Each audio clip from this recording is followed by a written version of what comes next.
Alright guys, I'm going to give you a view of the exhaust. We're going to head on underneath the vehicle. So bear with me. This is the Mountaineer. Gonna slide. Right now we're going underneath the passenger. The exhaust is kind of hard to see. It's really... Okay, so you got... Let's see if we get the camera to focus. There's your two catalytic converters right there. Then there's your couple cross members right there. The exhaust runs right up in there. Then I believe up front we have another catalytic converter right there.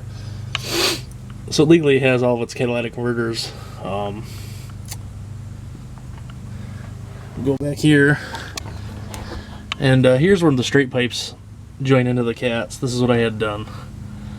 So it's a long, they did the pipes really long. I mean, they go, freaking pipes go all the way back. All the way back. To back here. Bear with me, the video's gonna be a little shaky. They come back here.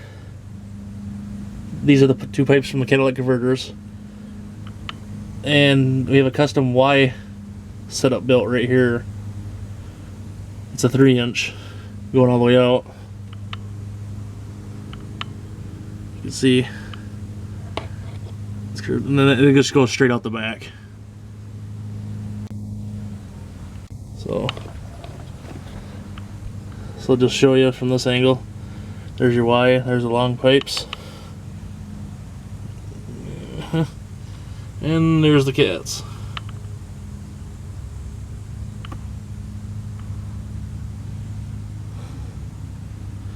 And I'll show you where the pipe comes out at in the back too.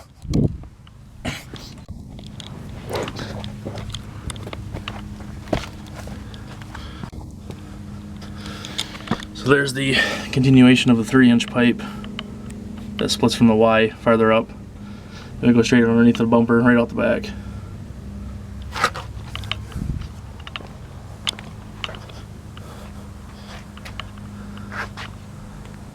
So, hope that answers your questions about how the exhaust was done on it. You'll notice, in the pictures there's no muffler or resonator. Those are both ripped out. So ripping the muffler and the resonator out allowed me to get a nice aggressive sound. And eventually, like I said, I plan on ripping the spare tire out and just doing dual exhaust straight out the back. Cut out the cats in the front. I might throw mufflers on just to keep it a little bit quiet. Some free-flowing mufflers. So, thanks for watching.